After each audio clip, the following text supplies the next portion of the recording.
Agar terus mendapatkan pemberitahuan video baru, silakan subscribe dan aktifkan tombol lonceng. Fil musaraqah ila nusfi fiddima. Bab seharusnya ngambil sikap cepat. Musaraqah itu ngambil sikap cepat untuk menyelamatkan mengalirnya darahnya orang Islam. Di sini Imam Izzuddin Abi Salam mengambil ayat wajah rajulun min aqsal Madinah yas'a qala ya Musa innal mal ya'tamiruna bika liyaqtuluka fakhrus inni laka minan nasihin. Terus beliau memberi penjelasan wa kadzalikal musara'atu fi amrin diniyyin yukhafu fautu. Jadi begini ya, kalau dalam fikih Islam misalnya ini ada di beberapa literatur fikih, di semua fikih, baik mazhab Syafi'i, Hanafi, Hambali, di semua kitab fikih. Misalnya ada orang mau masuk Islam, terus konsultasi sama ustadz atau sama kiai, Pak saya mau masuk Islam, kamu nggak boleh ngambil sikap monggo ngeteh dulu, itu tidak boleh. Atau apalagi diajak ngobrol dulu, karena 5 menit kita mempersilahkan ngopi dulu itu artinya dianggap kita membiarkan dia dalam keadaan kafir 5 menit dan kita dianggap ikut tanggung jawab. Sehingga di bab ada ulama yang ngebabkan itu sampai di bab murtad. Termasuk murtad adalah orang yang dimintai mensyahadatkan non muslim kemudian disuruh ngopi dulu atau ngeteh. Karena dianggap pembiaran sekian menit masih berstatus kafir. Jadi ibaratnya gini ya, kalau kita mungkin baru bapak-bapak baru pakai celana pendek terus ada orang kecelakaan di jalan, saya tak pakai baju dulu nanti baru kamu saya selamatkan. Itu kan naif. Kalau begitu saja naif, apalagi orang yang kafir kemudian pas mau minta disyahadatkan kita bilang monggo mandi-mandi dulu, ngeteh-ngeteh dulu.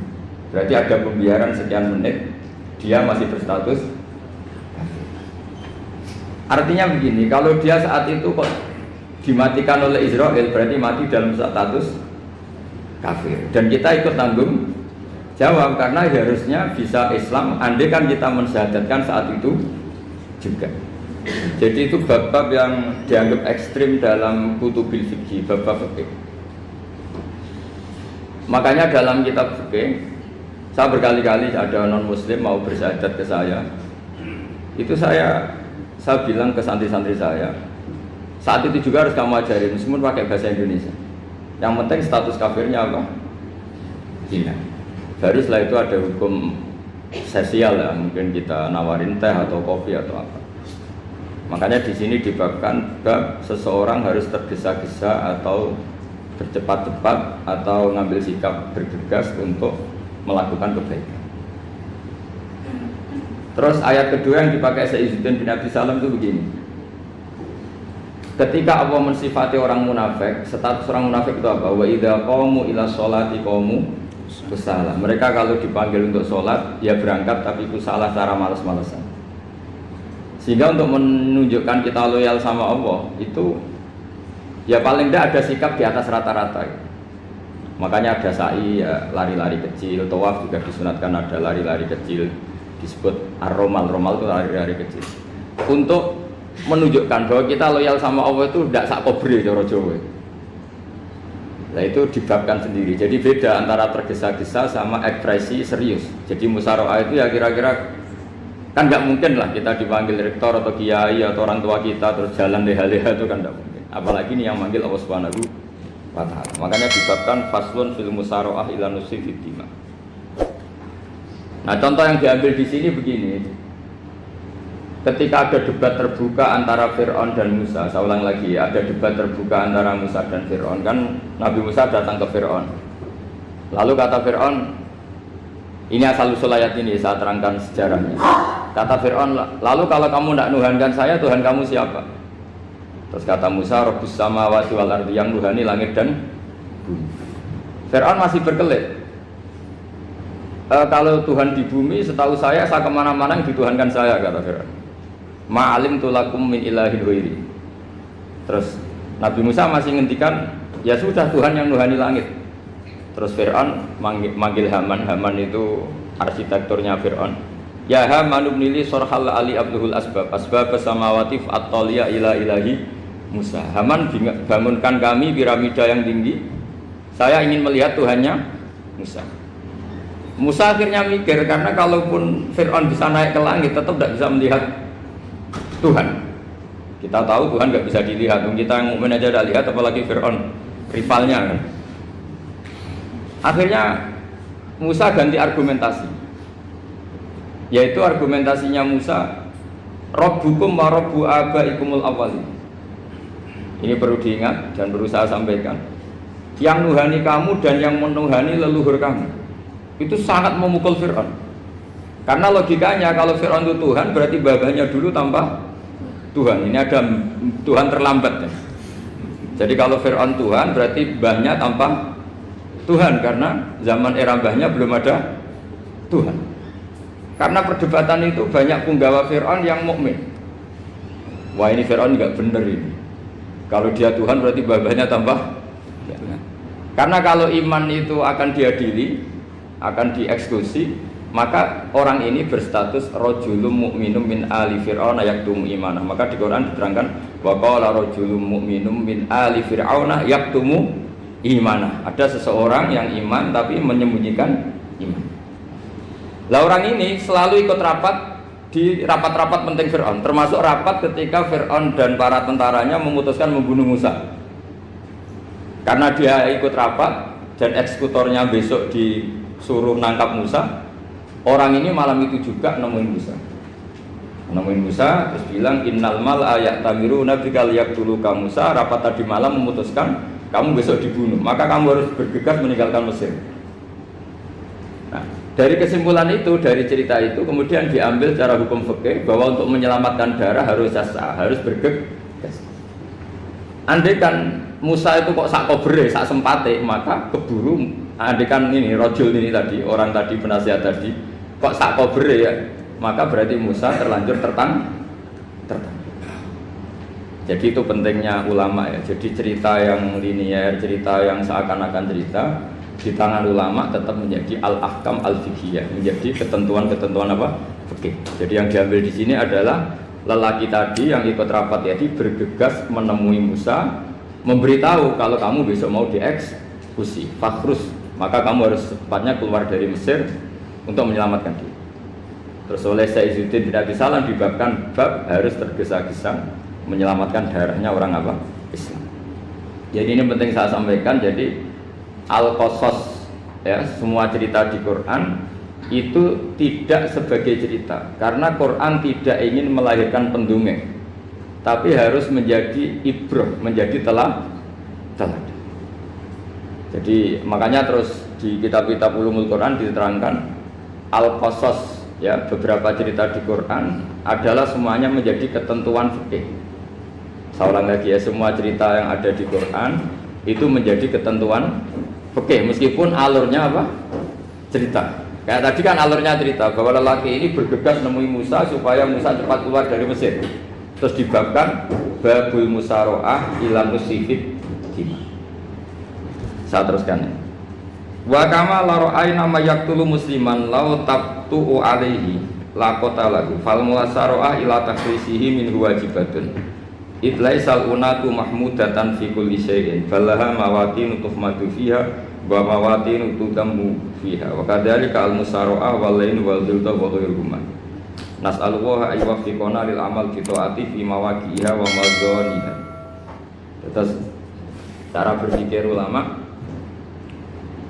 saya pernah baca dalam satu sejarah ulama besar namanya Sufyan Ats-Tsauri. Sufyan Ats-Tsauri itu menjadi wali itu gara-gara kalau sholat di masjid itu beliau datang sebelum adzan. Saya ulang lagi, beliau datang sebelum adzan. Ditanya, kenapa kalau kamu datang sebelum adzan? Saya ini nggak ingin jadi hamba yang buruk. Hamba yang buruk atau pembantu yang buruk adalah setempe nunggu dipanggil. Misalnya kita tahu majikan kita pasti manggil jam 7. Kemudian jam 7 itu Anda masih ngopi, masih tata-tata, itu kan tidak menghormati majikan. Harusnya kamu setempe di jam yang saat itu pasti majikan Anda memanggil. Kata beliau, saya tidak ingin seperti pembantu yang buruk, datang nunggu apa? Dipanggil. Jadi itu ada beberapa spirit ya, atau inspirasi dari aturan-aturan mahabbah. Sebab itu ketika Allah kritik orang munafik, wa idza qamu ila sholati qamu kusala, ketika dipanggil sholat mereka datang bermalas-malasan. Karena ada cintanya sama Allah maka datang berlambat-lambat. Nah berarti kalau ekspresi cinta mengharuskan kita datang bercepat. Makanya dalam istilah lain di Quran ini termasuk balaghatul Quran. Di juz 25 itu istilah menuju Allah itu fafirru ilallah. Kita tahu firar itu maknanya lari apa jalan biasa? Lari. Jadi untuk mengekspresikan mahabbah kita, kangen kita pada Allah, cara bahasa Arab isak kita, berontok kita sama Allah, tidak diistilahkan jalan tapi fafirru ilallah, harus bergegas berlari. Begitu seterusnya. Maka kalau ada orang Islam, terus ini konsekuensi hukum. Ada non muslim minta, Pak Bahak saya tolong ajarkan syahadat. Nggak boleh saya bilang gini, monggo ke dalam dulu. Padahal perjalanan ke rumah saya misalnya setengah jam, nggak boleh. Saat itu meskipun sambil berdiri-diri harus kita tauhidkan. Kamu yakinnya Allah itu satu, Tuhan Allah, harus. Karena kalau ada perjalanan ke rumah 5 menit terus dia kecelakaan, belum syahadat, statusnya mati apa? Kafir. Dan kita ikut terlibat karena sebetulnya bisa mengislamkan saat itu juga. Analoginya kayak tadi loh. Orang kecelakaan di jalan karena kita pakai celana pendek. Contoh Surian ya, saya tak pakai baju dulu. Habis itu dilides truk. Itu kan kita ikut salah karena kita yang punya kesempatan. Tentu yang disalahkan yang punya kesempatan. Karena merubah status dari potensi kelides truk menjadi sama sekali gak potensi kelides truk dengan kita inggirkan meskipun kita dalam keadaan tidak ideal. Sama. Orang kafir yang mau masuk Islam itu umumnya kiai-kiai kan kadang sebagian disuruh mandi dulu, itu salah sebetulnya. Itu salah sekali. Sangat salah. Apalagi nunggu seremonial di masjid, nunggal toko-toko itu buyutnya salah. Itu gak cuma salah, buyutnya salah. Jadi salah yang akut. Itu salah besar ya. Kalau seremonial monggo, tapi kalau mengislamkannya harus saat itu. Apalagi seremonial seminggu lagi nunggu tokoh terkenal, nunggu di syuting dulu, wah itu perilaku show, itu bukan mengislamkan itu. Makanya kita yang sebagai peneliti fikih itu kadang itu enggak srek itu. Masa mau Islam nunggu di masjid dulu, di syuting dan tokoh-tokoh itu salah. Itu sama dia kamu lihat orang kecelakaan mau menyelamatkan, ini ada wartawan enggak ya? Minta di syuting dulu sedang mati ini. Jadi kita normal saja dalam Islam, sesuatu yang mendesak, yang emergensi ya perlakuannya harus cepat. Sehingga dibabkan faslun fil musaro'ah ila nusifid fiddima. Jadi ada beberapa contoh di Quran memang aturannya seperti itu. Makanya semua redaksi Quran tentang menuju Allah diredaksekno fafirru ilallah. Makanya di tawaf ada ekspresi romal, jalan agak cepat. Di sa'i juga ada momen-momen kita harus romal, berjalan cepat. Di beberapa aturan juga seperti itu. Ya saya ulang lagi, di beberapa aturan Islam juga seperti itu. Nah sekarang efek di hukum haji. Saya banyak baca literatur haji. Haji dalam aturan Islam itu wujuban tarofian, wajib yang tidak langsung mendesak. Kemudian semenjak ada fakta kita harus nunggu, daftar tunggu, itu kita sebagai ahli fikih itu gamang. Misalnya gini, saya umur 20 punya uang, sekarang berapa daftar? 25 juta ya. Saya umur 20 punya uang 25 juta. Saya jomblo misalnya, ya butuh nikah, ya butuh macam-macam. Itu wajib daftar haji apa enggak? Karena kalaupun daftar nunggu 20 tahun. 20 tahun kan asumsi umum masih umur 40, masih hidup lah kira-kira sebenarnya. Nah sekarang kalau ada orang umur 50 tahun punya uang 25 juta, menurut Anda wajib daftar saat itu apa enggak? Wong daftar saja bisa game gitu. Dan kalau misalnya umur 50 ditambah 25 kan 75. Itu kalau orang sumpah sudah cepat mati itu kira-kira gitu. Maka itu menjadi pertanyaan, apakah fikih ini kita rubah? Karena dulu kan orang itu longgar semua. Karena haji zaman Nabi pun tidak langsung dilakukan saat pertama diwajibkannya haji. Jadi Nabi punya sisi unik. Pertama ada tahun diwajibkannya haji, Nabi tidak langsung haji. Sebab itu ulama berkesimpulan kalau wajibnya haji tidak langsung. Maka fikih itu memang unik. Sholat juga gitu. Ada istilah begini dalam sholat. wa tajibu sholat ala kulli muslimin wujuban muwassa'an. Di semua kitab fikih takbirnya seperti itu redaksinya. Wajib sholat dilakukan orang Islam wujuban muwassa'an, wajib yang ada longgarnya. Sehingga ketika zuhur jam 12 WIB kita dengar azan, boleh sholat setengah 1, jam 1, setengah 2, jam 2. Karena memang wujuban muwassa'an, memang ada batas akhir waktu misalnya sampai setengah 3. Nah problemnya begini, misalnya setengah 1 Anda pasti dipanggil majikan kamu yang diharuskan melakukan satu aktivitas, misalnya Anda pilot, yang nggak mungkin sholat lagi di kokpit. Apakah status wujuban muwassa'an wajib yang longgar menjadi hilang karena setelah itu tidak ada kesempatan lagi sholat? Apa tetap kita sebagai ahli Islam yang agak balelo tapi alim, misalnya ya sudah tetap jadi pilot, nanti kan ada aturannya sendiri, ada rukhsahnya sendiri, ada kemurahan sendiri kita sudah jadi pilot, misalnya sholat tanpa harus menghadap kiblat, sholat yang tetap di perjalanan. Kira-kira Anda kalau jadi ahli fikih pilih mana? Pilih harus sholat di depan apa tetap memberi kelonggaran? Gak apa-apa sholat sambil apa? Nyuper sambil pilotin apa pesawat. Anda pilih mana itu? Karena kalau konstitusi ilmu itu memang harus ada, dengan tanda kutip ya, memang harus ada nakalnya. Kalau nggak nakal malah gak sah. Memang unik ilmu itu. Karena ilmu itu kalau dipaksakan lurus terus, itu nanti malah bengkok karena menghilangkan rukhsahnya Allah, kemurahan Allah. Tapi kalau dipaksakan rukhsah terus, murah terus, nanti dianggap menyepelekan hukumnya Allah. Maka kita yang ahli fikih itu pusing. Misalnya saya sering ditanya, Gus saya ini supir bis, kan musafir terus, berarti saya boleh tidak puasa terus panjang Ramadan? Coba kalau ada jadi ahli fikih mesti bingung. Mau boleh, ya boleh terus supaya orang nggak peduli sama Ramadan. Mau mengatakan wajib puasa, kayak nggak peduli dengan kemurahan Allah yang membolehkan musafir tidak puasa. Coba loh, Anda jangan jadi ekstremis yang misalnya bantah tok, protes tok, ini kan. Jadi memang mengkaji ilmu itu. Ya makanya dengan tanda kutip itu harus ada nakal. Tapi nakal yang baik bukan nakal. Nakal itu kalau bahasa Jawa itu kan tidak harus dosa. Seperti anak kecil, menek-menek itu, tuh bocah kok nakal. Padahal anak kecil menek itu haram dah. Enggak kan? Malah orang tuanya yang bentak itu yang haram. Yang nakal betul ya ibunya yang bentak cerewet itu, karena ibunya orang yang sudah mukallaf, sudah tua, salah langkah yaitu bentak. Kalau anaknya naik meja itu ya sebetulnya bahasanya tidak nakal, lucu. Oh jebule pinter conggo iso munggah meja, harusnya diapresiasi. Tapi rata-rata itu semua akal mecah gelas. Coba, malah boe malah mecah tabungan. Bapaknya marah tukang nguras tabungan. Sebetulnya senakal-nakalnya anak kecil itu nakal orang tuanya, itu pasti. Karena ini sudah kena khitab, sementara anak-anak belum kena khitab. Saya pernah punya tamu, karena di tradisi Kiai itu sering punya tamu. Bapak ibunya itu kultus sama Kiai, bentak anaknya disuruh salim sama saya. Anak kecil kan nggak mau jalan-jalan terus, marah. Tak marah orang tuanya tak marahin. Yang dosa itu kamu bentak anak-anak.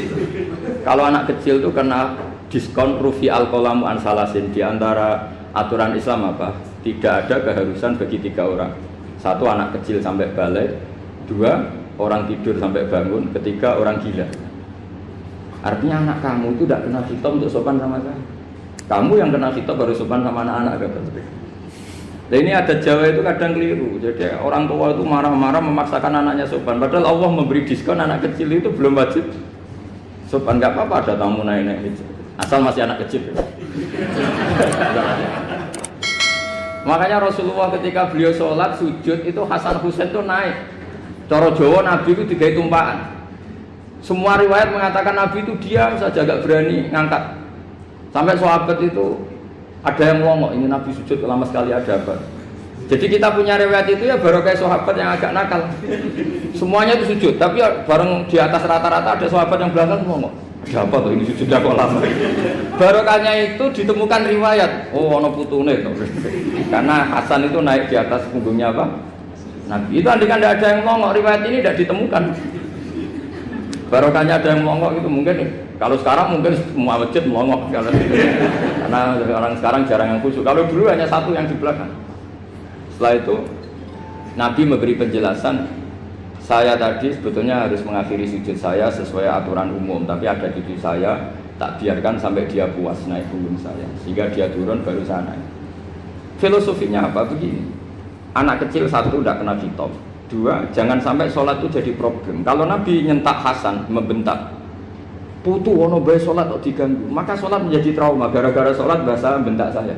Lama-lama anak ini trauma dengan sholat karena dianggap problem. Makanya saya termasuk kiai nggak berpendapat anak kecil nggak boleh di masjid. Sering kan anak kecil di masjid, ayo khutbah rame. Saya termasuk setuju tetap boleh. Kalau dibentak di masjid, maka dia trauma dengan masjid. Wong saya ke masjid dibentak. Lagi pula kadang-kadang orang tuh gaya-gayaan tok. Wah, rame orang khutbah. Rame nih. Padahal kalau nggak diramein anak-anak malah dia tidur.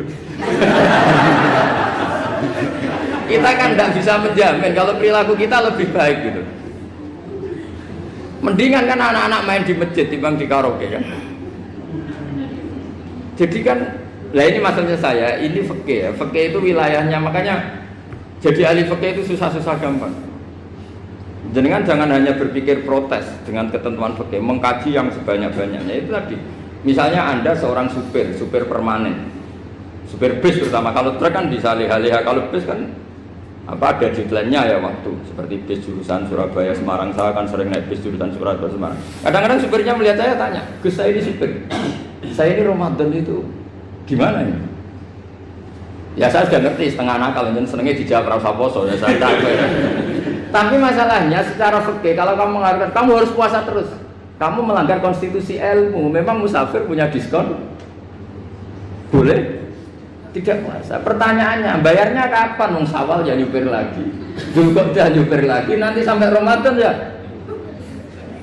Nah terus, ya pas kamu cuti, biasanya cutinya pas sakit, boleh diskon lagi karena sakit. Coba. Nggak, andai kan Anda jadi ahli fikih milih zaman. Lo kalau orangnya soleh terus kayak ustadz-ustadz di sini kayak dosen UI kan, masa dosen UI Universitas Islam nggak Islami kan nggak mungkin. Mungkin memilih poso kan. Masalahnya ini kan hukum untuk orang kebanyakan, nggak boleh hukum mosok gak kuat. Sahur jam 3:30 ngombe vitamin pokoknya harus kuat. Itu udah hukum, itu saran. Hukum itu beda dengan saran. Hukum itu hanya berpijak musafir itu boleh iftar. Kalau saran memang boleh, ya usahakan kamu makan 3:30 pas fit nyupir. Terus kalau nyupir selesai jam 10 nanti istirahat. Memangnya majikan bisa ngatur jamnya? Itu fikih. Maka menjadi perdebatan yang namanya pergi itu apa? Menurut Imam Syafi'i pergi itu ya dari rumahnya ke tempat yang asing yang tidak wilayahnya namanya pergi. Menurut Imam Ahmad bin Hanbal enggak. Pergi itu tidak kerja. Jadi orang yang supir yang seperti itu namanya tidak pergi tapi kerja. Tanyakan ke publik, misalnya jenengan ke UI, istri kamu atau suami kamu ditanya, istri kamu kemana? Kira-kira jawabnya bilang pergi jalan-jalan apa bilang kerja? Kerja. Makanya kata Imam Ahmad bin Hanbal, mudi mustafar atau orang yang berprofesi, yang profesinya memang harus pergi kayak traveling atau supir, maka itu namanya tidak pergi, namanya itu kerja. Karena apa? Sekali distatuskan pergi, maka ikut status yang dikatakan Allah dan Rasul, dapat diskon boleh tidak puasa. Maka terus kita debat tentang definisi. Nah, definisi ini penting karena yang menjadikan hukum rubah itu definisi. Misalnya gini, Mbak ini ngaji saya. Statusnya kalau pakai status saya ajnabi, orang lain Bapak ajnabiyah, maka hukumnya saya melihat Bapak ini haram karena statusnya ajnabi melihat ajnabiyah yang tidak mahram. Tapi kalau di fikih itu ada statusnya. Di antara lelaki boleh muwajahah sama perempuan adalah 1 untuk belajar, 2 untuk muamalah, 3 untuk kesaksian, 4 untuk pengobatan. Itu kan ada pengecualian. Sehingga statusnya sekarang Mbak itu belajar, apa ingin melihat Gus Bah atau Gus Bah itu mengajar atau ingin melihat Mbak, itu statusnya bisa rubah. Makanya kalau sebetulnya kalau kita marung di warung misalnya Padang, kita nggak pilah-pilah, kebetulan pelayannya perempuan itu masih bisa dikhilaf secara fikih. Saya muamalah marung, cuma kebetulan penjaganya. Tapi masalahnya Pak ini punya daftar penjaga yang cantik, itu yang masalah. Maka pertanyaannya itu marung ke situ demi marung apa demi melihat? Tidak jawab saja. Demi marung apa demi melihat? Kalau demi marung supaya kenyang, penjaga yang sangar-sangar juga banyak.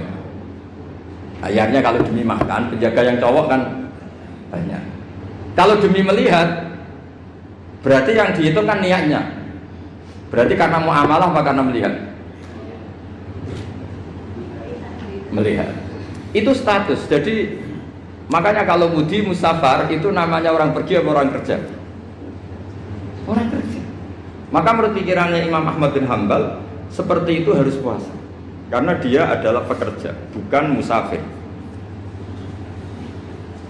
Lalu dalam masalah jumlah 3 hari misalnya, kalau dalam fikih kita, nggak saya kenapa ngomong fikih terus ya, karena banyak yang melupakan fikih. Jenengan pergi haji, zaman Nabi haji itu jamak dan qashar terus. Padahal hajinya Nabi itu, haji itu minimal kan berapa hari minimal itu? 9, 10, 11, 12. Sebenarnya haji itu minimal hanya 4 hari. Karena 13 Dzulhijjah bisa nafar apa?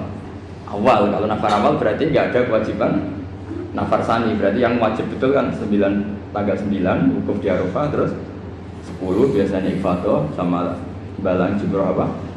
Aqobah, terus 11, 12 itu kan sudah boleh cabut karena apa? Nafar apa? Awal. Berarti nggak usah nafar apa? Sani. Berarti hanya berapa? 4. Tapi Nabi haji di Mekah Madinah itu sampai 40 hari karena perjalanan. Pertanyaannya, ketika Nabi menjamak dan mengqashar itu cara Imam Syafi'i lis safar. Karena Nabi orang Madinah datang ke Mekah dengan jarak 460 kilo, maka Nabi boleh jamak dan qashar. Jadi pikiran Imam Syafi'i, jamaknya Nabi itu lis safar karena pergi.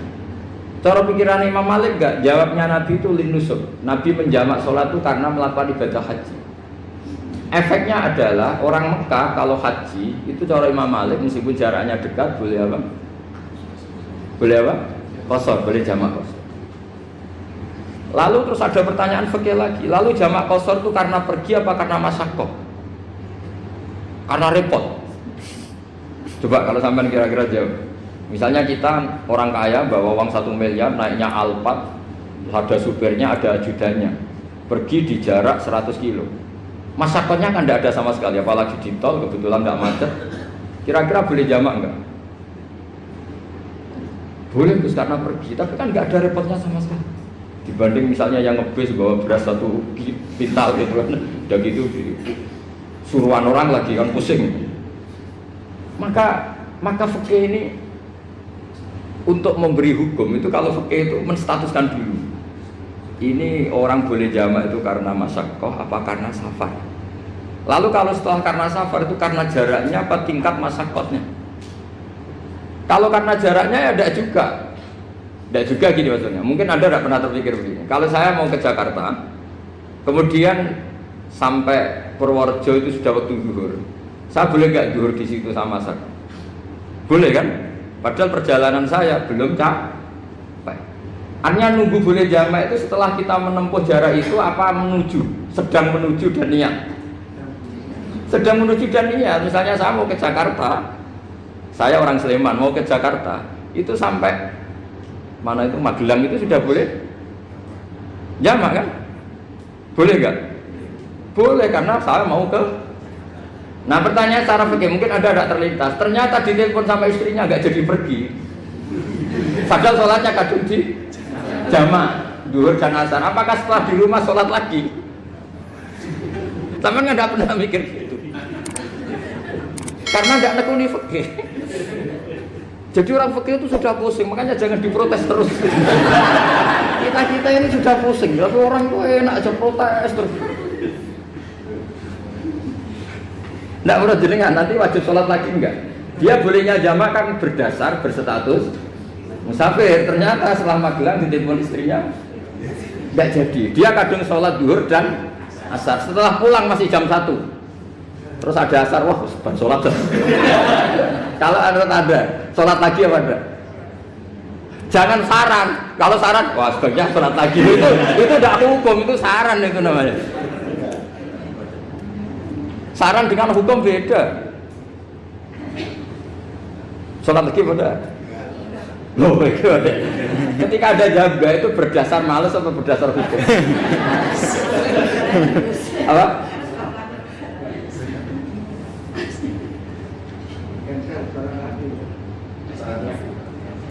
Nah kalau Anda sholat lagi, pertanyaannya gini, Allah itu tidak punya tradisi mewajibkan 2 kali. Pertanyaan fikihnya mesti gitu. Dan saat Anda di Magelang menjamak itu melakukan sesuatu yang disahkan oleh agama. Berarti pas Anda jamak zuhur asar, sesuatu pas melakukan itu kan berstatus sah dan boleh. Meskipun setelah itu ada masalah, istri kamu nelpon terus pulang. Tapi pas itu kan sudah dinyatakan oleh malaikat sah, Anda sudah zuhur dan asar. Kalau melihat itu tidak wajib mengulang. Tapi bisa saja malaikat ada yang usil. Itu sah karena Anda berstatus musafir. Berhubung status Anda hilang, maka poin Anda sudah sholat juga hilang. Kamu milih fikih yang mana?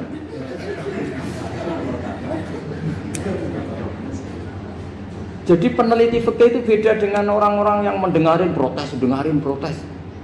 Beda karena nengkuni itu beda karena ada konsekuensinya. Makanya fikih itu sampai saya punya kitab fikih itu dikarang satu orang itu jumlahnya 20 jilid. Per jilid itu segini. Jadi satu meja ini dikarang satu orang. Itu mulai yang presisi, yang detail sampai yang khayal. Yang khayal juga ada. Yang khayal itu tadi beliau banyak menghayalkan gini, suatu saat Anda datang ke Mekah itu hanya butuh waktu 20 menit. Zaman itu belum ada pesawat. Lalu boleh gak jamak? Boleh gak nakal? Nakal itu begini. Sampai orang kaya punya jet pribadi, misalnya Anda Ronaldo masuk Islam, orang kaya. Itu bisa gak puasa? Karena begini. Misalnya dia orang, contohnya orang Arab ya. Orang Arab, jangan orang. Gak, contohnya itu dibalik saja. Di sini itu kalau imsak jam berapa? Imsak Ramadan jam berapa? Digawe 3:30 aja biar aman ya. Kalau 3:30 kan masih imsak. Dia terbang ke Mekah. Jadi orang sini puasa jam 5 kan mulai puasa. Dia terbang ke Mekah kan masih malam. Makan terus dia. Mekah mau ada matahari terbang lagi ke barat. Karena dia menghindari berstatus puasa. Atau sebaliknya, dia orang Mekah jam 12 puasa, 12 siang puasa. Dia, wah kalau 6 jam lagi buka, bisa barabe saya. Terbang ke Indonesia. Ke Indonesia terbang baru 1 jam, di sini sudah buka. Itu khayal. Jadi itu ada khayalnya. Itu lama dulu sebelum ada pesawat sudah mengkhayal gitu. Bolehkah orang yang di Masyriq ke Maghrib demi itu? Kalau Anda jadi Raja Salman jam 1 kok sudah nggak kuat apa? Puasa, itu diberi saran terbang ke Indonesia. Itu kalau pakai jet kan nggak sampai 9 jam, 1 jam ke Jakarta. Sudah ada wow akbar. Bukan. Boleh enggak? Lo mau kamu enggak bilang, oh enggak boleh. Loh, di Jakarta sudah huru bisa sih. Masa sudah matahari terbenam orangnya enggak boleh? Bukan. Leja. Apa? Kalau resikonya gini, sampean mungkin nggak mikir, resikonya gini, kalau dia berstatus musafir, bolehnya buka karena musafir, pertanyaannya dia wajib bayar. Kan musafir bolehnya kodok nanti harus bayar, tapi kalau dia buka normal kan tidak harus bayar. Beda, efek pakainya beda.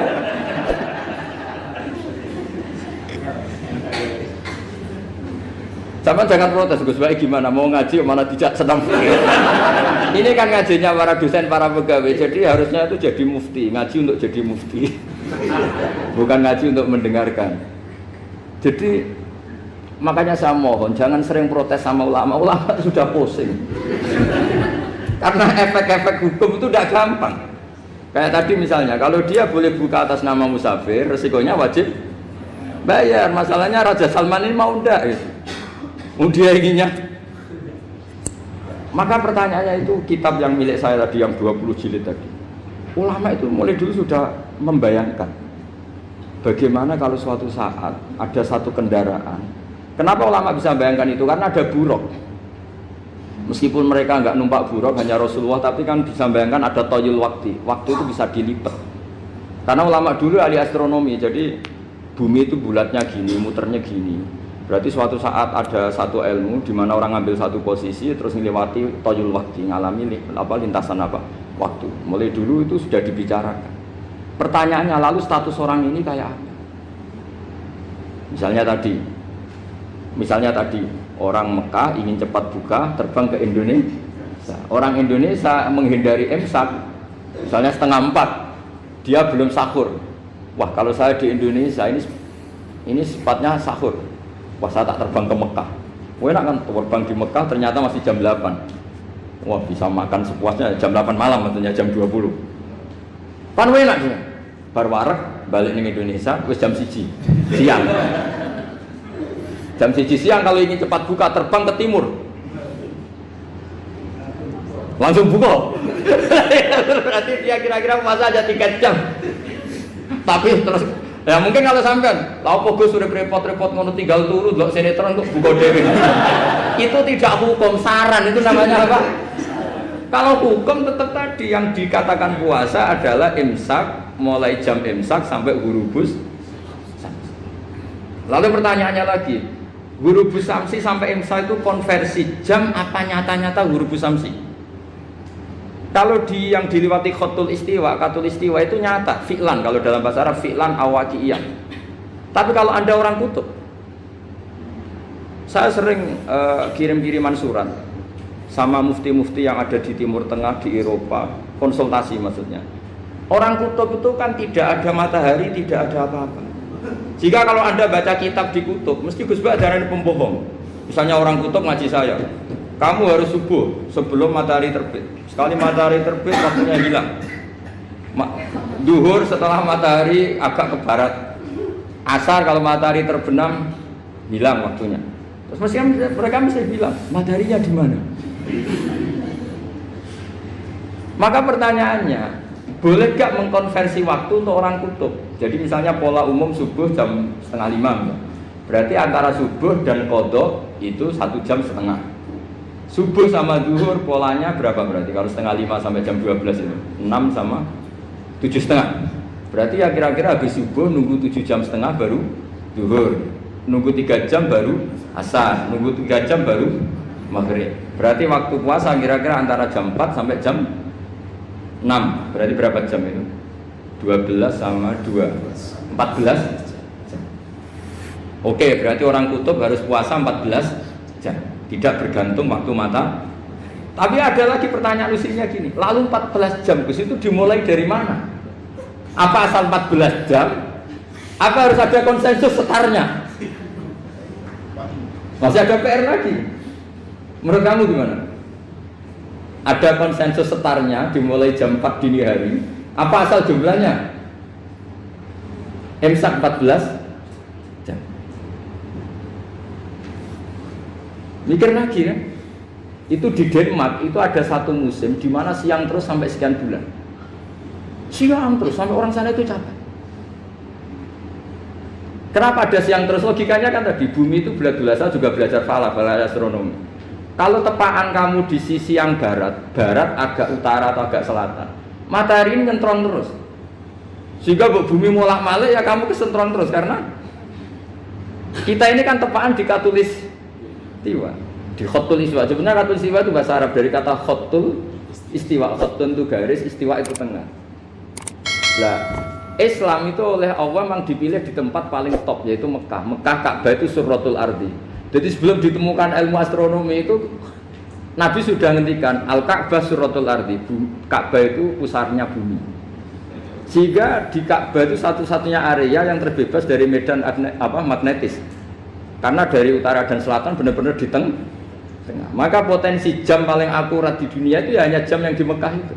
Karena apapun akuratnya teknologi di Amerika atau Jerman, karena jam itu dari logam tetap ketarik medan magnetis, entah berapa 00, tetap kena. Misalnya jam di Jerman lebih dekat mana kalau Jerman? Mesti ketarik medan magnetis, entah berapa kadarnya. Karena materi jam dari logam. Sementara di Mekah karena di tengah itu terbebas dari medan magnetis.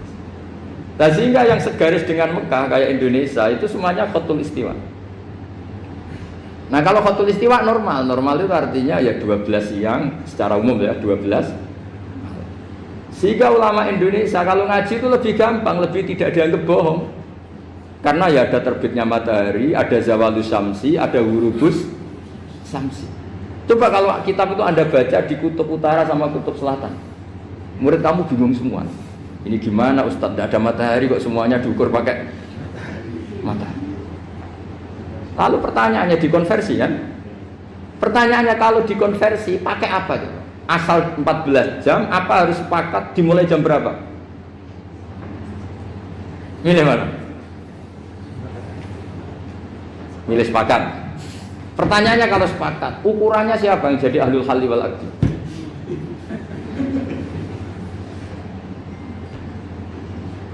Jadi orang fikih itu sudah bingung, makanya saya mohon jangan sering diprotes. Saya pernah ketemu ulama, saya kan sering ikut komunitas di New York. Itu andekan dibur, itu pas persis Ka'bah. Jadi buminya itu kalau dibur itu pas persis Ka'bah. Lalu pertanyaannya, ada kiblat tidak di sana? Ya bumi kan gini ya. Kalau dalam bahasa falak itu ada rubuk namanya. Rubuk itu bumi yang sewaktu itu hanya yang seperempat. Ya bumi yang sewaktu itu hanya seperempat. Jadi kita sekarang siang, berarti yang baru siang hanya seperempat bumi. Nanti yang malam ya hanya seperempat bumi. Ya, misalnya sekarang kita di sini siang, di Arab Saudi kan belum, ini masih setengah 6. Ini sekarang di Arab Saudi baru setengah 6. Lah itu ada daerah di mana dengan Ka'bah itu pas atas sama bawah. Harusnya kan bebas arah. Apa? Bebas arah. Lalu orang sana sholatnya itu menghadap kemana? Pernah ulama New York itu minta fatwa ke Rabitatul Alam Al-Islami. Lalu kita harus menghadap kemana? Makanya dalam dunia anekdot ulama itu ada anekdot Abu Nawas itu orang yang nggak pernah kalah debat. Dia tuh terkenal nggak pernah kalah debat. Tapi dia ada ilmuwan. Dia punya tetangga ilmuwan, punya pengaruh besar. Semua orang ngaji ke ilmuwan itu. Mantelnya bukan main, karena dia ahli falak, ahli astronomi. Mau nandingi dia tidak bisa, nggak nandingi itu reputasinya jatuh. Orang itu berteori kalau bumi itu bulat-bulat. Kalau kamu jalan ke sini, maka akan tertitik yang suatu saat si profesor ini kemalingan, terus minta tolong Abu Nawas rumah saya kemalingan. Terus lari kemana malingnya? Ke timur. Setelah ke timur, larinya ke timur. Abu Nawas lari ke barat. Terus ditanya, sudah tak bilangin malingnya lari ke timur kok kamu lari ke barat. Nanti ketemu di titik yang sama. Sebenarnya itu profesornya makel. Oh kamu nyindir. Artinya Abu Nawas gak terima. Teori Anda itu gak bisa. Secara keilmuan benar, tapi secara faktual gak boleh. Berarti kalau ada orang ngejar istrinya lari ke timur, dia harus tetap ke barat. Nanti ketemu di titik yang sama. Jadi malingnya tuh lari ke timur, Abu Nawas ngejar ke barat. Ketika ditanya profesornya, sudah bilangin malingnya tuh lari ke timur, kenapa ada ke barat? Kata Anda nanti ketemu di titik yang sama karena bumi bulat-bulat. Nah pertanyaannya gini, lalu kalau yang segaris itu ada arah enggak? Kayak New York tadi. Menurut kamu tetap berkiblat apa enggak usah? Loh kalau yang rubuk jelas. Loh gitu, kalau rubuk begini loh, misalnya begini, terus kamu di sini sama sini kan masih ada arah. Tapi kalau sini sama sini masih butuh kiblat enggak? Lalu sama enggak usah protes, orang fikih sudah pusing, enggak usah diprotes. Karena yang dipikir itu macam-macam. Lah ya makanya ini kan, ini mengkaji ya saya mohon. Ya kayak tadi ini mengkaji, saya mohon saya cukupkan sekian. Sementing apa ya kita ada respeknya lah sama ulama. Jadi ulama itu susah, mikirnya susah, harus tanggung jawab di depan Allah, di dunia diprotes terus. Ya saya kira demikian. Assalamualaikum warahmatullahi wabarakatuh. Ya satu aja. Ini waktunya. Atau dua nggak apa-apa, dua aja. Terima kasih Ustaz Bahrudin. Ke sesi selanjutnya yaitu tentang tanya jawab. Kami kasih waktu dua penanya. Dua penanya dan dua pertanyaan, kadang satu langsung tiga. Ya, silakan Pak dan Pak Sus.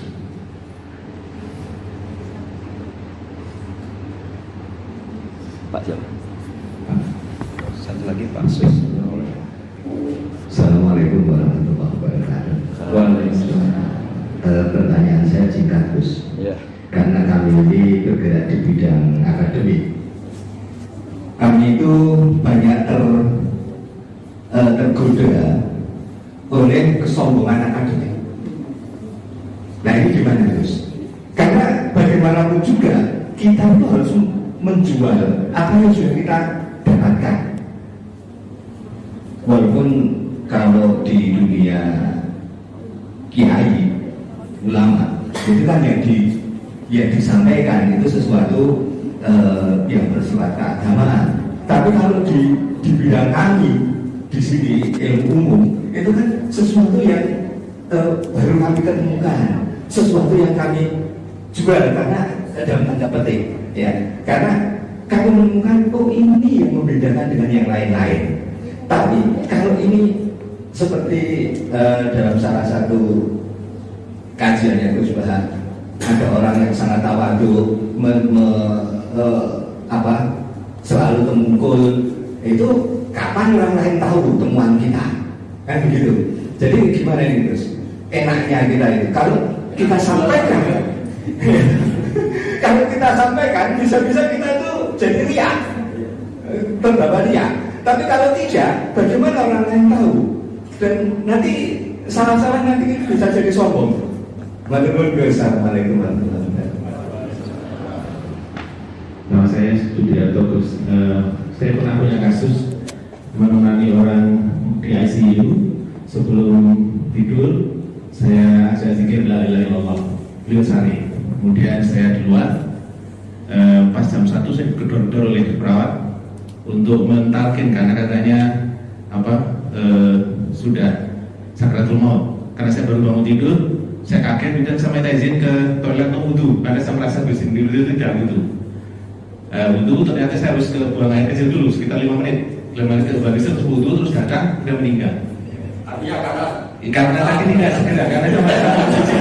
Itu gimana guys? Terima kasih. Ini kacau semua. Ya. Terima kasih. Terima kasih atas pertanyaannya. Yang pertama tadi tentang kesombongan akademik. Jadi seperti apa? Yang kedua tentang kasus di rumah sakit, ya seperti yang Gara-gara ke kamar mandi tadi. Iya, Mental. silakan. Begini ya, jadi ini langsung saya jawab pakai referensi, pakai tag. Ini mungkin yang bawa kitab ikutnya halaman 293 ya. Itu yang mungkin nanti bisa dikopi sama yang nggak punya tag. Yang nggak punya tag mengkopi sama yang punya. Di sini diantaranya itu ada bab faslun fi dzikri rajul manaqiba nafsi. Bab seseorang boleh menyebut kelebihannya sendiri. Asal niatnya tidak riya. Di sini dicontohkan tadi Bapak siapa namanya? Pak Samsul ya. Di sini diceritakan ketika mau masa paceklik, saya ulang lagi masa paceklik, itu Nabi Yusuf karena merasa amanah dan merasa punya kemampuan mengelola ketahanan pangan, beliau bilang ke rajanya, qala ja'alni ala khazainil ardi inni hafizun alim. Raja, jadikan kami pengatur ketahanan pangan karena ini hafizun alim, saya ahlinya dan saya terpercaya.